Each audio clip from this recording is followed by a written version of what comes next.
kiss. Seattle, Washington, goodbye. Hey everybody, Scott Walters, buckle up, strap in. We got a hard hitting, pull no punches, no sugarcoating it, no rainbows, no sunshine. It's going to give it to you and give it to you straight. We got a good one to unpackage today. Welcome to the show. I hope everybody's doing great. So Seattle, Washington, let's step back on the real estate merry-go-round. Around and around we go. Seattle, Washington's our next stop. Now listen, friends, it's no secret, right? We overheated the biggest asset class in the world, the U.S. housing market, and everybody decided to join the party. Now, we're going to talk a little bit today about what's going on. More importantly, what's going to happen, because anybody can tell you what happened, even what it's like now, but what's going to happen? Who's got the crystal ball? Who can get a look into the future? Well, luckily for us, we can take a page out of the past to maybe get a picture of a temperature check on what's coming. But the reality is this. I mean, as much as I love real estate, I love real estate, I just found myself here on YouTube, giving some real talk, and I'm going to continue to do that because, listen, friends, it's our job to protect others. Understand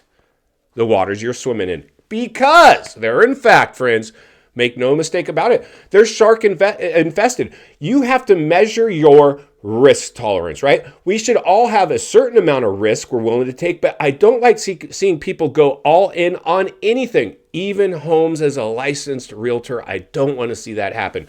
Now, listen, I had to learn the hard way in 2008 era, so hopefully you don't have to. I had good property, but I bought one in the height, and I even watched it suck air going through price reductions before I grabbed it, but I caught the dreaded falling knife, and many people are doing that right now as we speak. So that's why we have to price in potentially some further declines and understand that there's a good chance the properties could go down, and also make sure we're protected. We didn't go all in. That, in fact, this property can pencil out and do what we need it to do to function as real estate. Listen, I want you guys to get into real estate. I want you to get into tangible assets. If you don't hold it, you don't own it. Real estate is the path to wealth. 95% of all millionaires made their money in real estate. I'm going to help you do that, at least if you want to know how, and you can help yourself or others along the way. So the reality is this: here on the West Coast, even the Midwest, we had a lot of huge run-ups. At the moment, the East Coast is holding on by its fingernails, but understand this, friends, there's the number one rule in real estate is what? You guessed it. Real estate is local. All areas behave differently. They don't all go up and down together. It migrates around. So my anticipation is eventually we're going to see the East Coast join this party. Listen, friends, the reality is this: the markets suffered. I was about to say enjoyed. They really suffered unorganic growth. It was market manipulation, right? It was the money dump. It was overstimulated, and then we kicked the can too far down the road. It's a runaway train. It left the station. It's off the rails. It's a two-headed monster that's out of its cage with its runaway inflation in a risen interest rate environment. It can't tolerate any more growth. Congratulations, you're witnessing the top of the biggest real estate bubble ever witnessed in human history. Overnight appreciation and never seen before highs. That's just the realities. Now, the million-dollar question is, can it sustain itself? Well, today, to drive our point home, we're going to jump over to Seattle, Washington, and take a look at a random property, throw a dart at a map, and you're going to hit something having trouble, and it was that easy to find this property. Let's jump over, take a look, then we'll meet back here and wrap it up. Let's get started. All right, friends, buckle up, strap in, roll up your windows, lock your doors as we hit Seattle, Washington, the great Pacific Northwest. Unfortunately, their housing market overheated too, and now it's having a hard time sustaining itself. Let's go ahead and jump over to a local listing and take a look. Let's bring up today's crash map, courtesy of our good fuzzy friends and unfortunate failed iBuyers over at Zillow. Everything on your screen's going through what I call the kiss of death, price reductions. Now let's jump into today's featured property. Today's home shows pretty good, but it is in fact empty. This property has been staged, which means no renter, no owner occupant.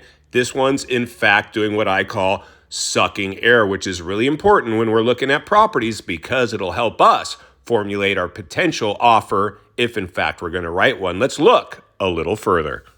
Okay, now today's property is a 5-bedroom, 4-bath, 3,200 square foot property with an estimated mid-range value of approximately $1,075,000. Our property just went through a $100,000 price cut and stuck on the market at 1.1, still above its mid-range value. In today's declining market, clearly you want to be at the lower end of its price range, not mid or upper. Unfortunately, our property is doing what I like to call chasing the market. In fact, let's go ahead and look a little deeper and see, in fact, how much they're chasing it. It looks like our seller is trying to paint a picture for us to try to buy it. It says an excellent opportunity to expand your rental portfolio with creative financing options. It seems our seller is willing to carry the paper. Seller is open to a VA loan assumption with substitute entitlement. Unfortunately, our property is in fact stuck on the market, and the owner is now saying, listen, do anything to get this thing sold. I'll even carry some of the paper on it. Let's go ahead and look a little further. Next up, let's see how much interest our property is getting. As we can see here, after their latest price reduction, they have over a month on the market with still only 35 saves. They're not getting much interest. You want to see a lot more interest than that anytime you're on the market. Next up, our cost to carry the property. If we were to give them their stuck on the market price of $1.1 million, which we wouldn't, our estimated cost to carry with the standard amount down at today's interest rate would be around $6,500 per month. Now let's go ahead and jump into some of its sales and rental history. All right, now let's get into the nitty-gritty, the tail and the tape, our sales and rent history. We're stuck on the market currently at $1.1 million over its mid-range value. Strike one. Strike two, we came on the market at $1,250,000 and couldn't get sold. Before that, we tried our hand having it as a rental. Unfortunately, couldn't get anybody to rent it either, so we stuck it on the market. Its rent range apparently was around $3,000 a month, but our estimated cost to carry is $6,500 a month, making this not a cash flowing property. In fact, an upside down asset, a potential anchor for the next owner if they were to try to come in and make this a cash flowing investment property. A good metric to use anytime we're looking at property, even if it's not going to be a rental, just your primary home. That's where a good agent will step in and try to protect their clients. Let's get back to the studio so we can wrap this one up. Friends, welcome back. And there you go. This property, and I hate to say it because I feel bad for the owner. I feel bad for the listing agent. It's in trouble. This property's in trouble. And listen, I deal with a lot of clients, and it's really, really I always say I'm half salesman, half therapist. I mean, it's really important for your sellers and your buyers, but in this case, the seller to understand the waters they're swimming in. They have euphoric recall. Yeah, Scott, well, my neighbor sold for 1.22. I think I'm better than that. I want to be at 1.25. Whatever. I mean, the reality is this, sir or ma'am, the real estate bubble has stopped. We're not in a low interest rate environment anymore. Loan applications that are an all-time low. U.S. debt's at an all-time high. People are leaning on credit cards right now to bridge the gap. People aren't buying homes, especially big million-dollar anchors that don't pencil out. Your property does not pencil out, sir.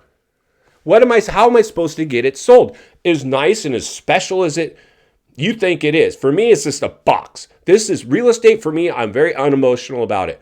It's a box. How do we get it sold? How do we get it sold? This is my number one rule. And if you've been with me, and if you're new, please subscribe and jump on board, get involved with the comments. A lot of great people in the comments. Thank you so much. My number one rule. I mean, come on. It doesn't take a rocket scientist to figure this out. Find out who your competition is and beat them. If you come on with everybody else, how many people are racing over to see a property priced at the top of its price range or along with everybody else? Give people a reason to get over there. For me, when I have a full open house full of people, they see each other and then they get their checkbook out and bring me a good offer. If it's a ghost town, crickets, and I walk a client through or send them to go see the house and they're like, there's nobody there. Throw them a low ball offer. If anything warrants a low ball offer, it's this property. Because again, the best thing you can do for yourself, in my opinion, in this environment, is if you're going to buy, that's fine. You can buy. You can even catch the dreaded falling knife as long as your payment is under its rent range, even if it's not going to be a rental. That way you have an insurance policy you pulled for yourself. You hit the pillow at night knowing if anything happens to you or your income, a renter goes in, they carry the property. That's the way you should do it. And that's the smartest way to do it anyway, because eventually that's what we should be doing with your property. In final thoughts, I come to you as a friend, as a content creator, as a real estate guy, wants to see you not only win in real estate, win in life. Understand the waters you're swimming in now. They're shark infested. Seattle, welcome to the swimming pool. Listen, friends, this thing is going to migrate around. It already is. It started in a lot of these migration hot spots and remote working hotspots, and it's starting to migrate around. These $1 million districts that had no business enjoying or suffering rather, that type of run-ups are in big trouble. Your area could too, no matter what the price point. Some areas will behave differently. Some will get hit first, some will get hit last, some will climb out first, some will take bigger hits. That's just the realities of what's going on out there. We can operate in this very efficiently if we understand the waters we're swimming in. Unfortunately, most people are out there flying blind. They will be a deer in the headlights if and when this thing visits their neighborhood. And that's why I'll be here to blow the lid off it every step of the way. Because it's not only what we need, it's in fact what we deserve. Appreciate the content. I want to humbly ask you to give the video a like, subscribe to the channel, leave a comment below. I'd love to hear from you. Social media links in the description of this video if you'd like to follow me there, along with links to channels I've appeared on I think you might enjoy. If you need help buying or selling real estate here in America, I have the biggest network of top-rated agents in the nation ready to assist you. It would be our honor and our privilege to do so. Email in the description for you as well. Or simply reach out to ScottWaltersRealestate at Gmail. I'll find you there. Also, if you're watching from your television set today and you enjoyed this video, you're going to love the next video. And there's an easy subscribe icon for your convenience. As always, thank you for your time. Please go make it count today. God bless, and I'll see you on the next video.